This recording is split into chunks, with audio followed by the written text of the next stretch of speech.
देखिए, सबसे पहले अफसोस है हमें कि हमारी पार्टी के एक बहुत ईमानदार, निष्ठावान विधायक और नेता को हमने खोया है। मैं उस समय नहीं आ पाया। आज उनके परिवार से मिलकर के उनके बीच कुछ समय गुजार करके दुख बांटने में आया हूँ। जहाँ तक विधायक जी का सवाल है, वो जहाँ ईमानदार थे वही उनका जो स्वभाव था, फक्कर स्वभाव था। उन्हें किसी बात की परवाह नहीं थी, लेकिन वो जनता की सेवा हमेशा करते रहे, जनता के बीच हमेशा बने रहे। और उन परिस्थितियों में जब हम चुनाव नहीं लड़ा पाए पार्टी के लोग, उसके बावजूद भी वो ईमानदारी से वो हमारे दल के साथ, पार्टी के साथ खड़े हुए। सही जानकारी आए कि अगर डॉक्टर की नेग्लिजेंस की वजह से किसी की जान गई है, उसके लिए कानून है। और हमें लगता है कि डॉक्टर्स को भी इतना संयम और इतना अनुभव होना चाहिए कि उनकी गलत दवा से किसी की जान न जाए। अजय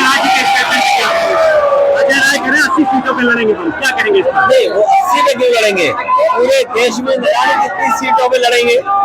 वो 80 पे नहीं लड़ेंगे, देश में न जाने कितनी सीटों पे लड़ेंगे। भाई, उनके बारे में हमें नहीं कहना। देखिए, उनके बारे में आप सवाल पूछ करके झगड़ा लगाना चाहते हो।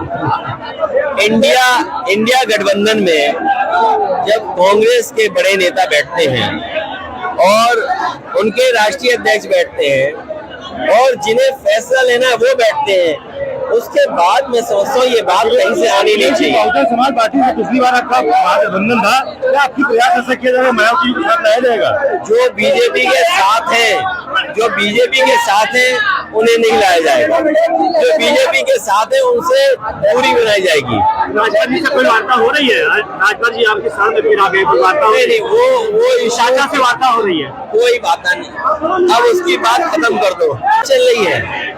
जब सुल्तानपुर में हम आए हैं तो एक डॉक्टर की हत्या हो गई, और इस डॉक्टर की हत्या हुई है और किस दर्दनाक तरीके से की गई है।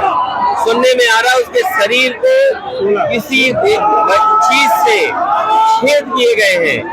कोई कहता है कि कोई इस्तेमाल की गई चीजें मार के मार दिया और ई रिक्शे में बैठा करके घर भेज दिया। उसके बावजूद भी पुलिस कोई कार्रवाई नहीं कर रही है।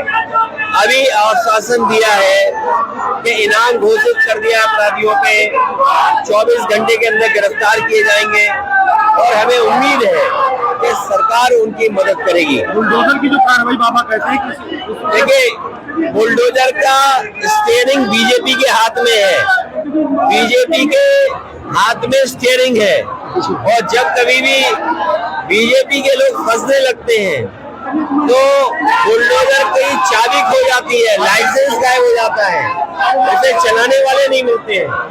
बीजेपी के ही लोग हैं और जहाँ भी जमीनें हड़पी जा रही हैं, जमीनों के विवाद है, इस तरह के जमीन या हत्या में बीजेपी के लोग शामिल रहते हैं। अध्यक्ष जी, क्या आज पीड़ित हत्या हुई, क्या आप वहाँ पीड़ित परिवार से मिलने आएंगे? मैं परिवार से बात की है, पुलिस कप्तान से बात हुई, अधिकारियों के माध्यम से संदेश भिजवाया है और उन्होंने आश्वासन दिया है कि इनाम घोषित हो गया अपराधियों पर, 24 घंटे के अंदर गिरफ्तारी होगी, कार्रवाई कड़ी होगी। आप सोचिए, इस तरह के दर्दनाक घटना हो जाए। हमारी पार्टी के पूरे परिवार के साथ है, परिवार से मेरी अभी बात हुई है, भाई से।